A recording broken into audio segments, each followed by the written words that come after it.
आम अधिक नेबा नहीं प्रस्तुत होता छोट छोट कलाकार मान द्वारा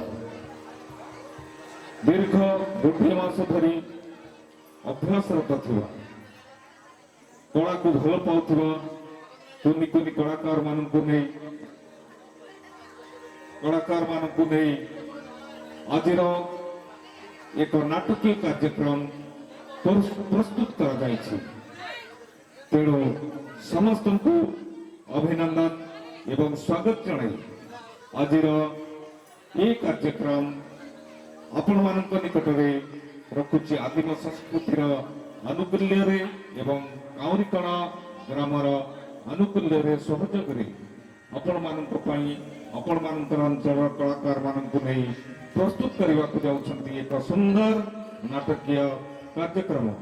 आसंतु आमे समस्ते श्रृंखलार सहित उपभोग करवा। धन्यवाद।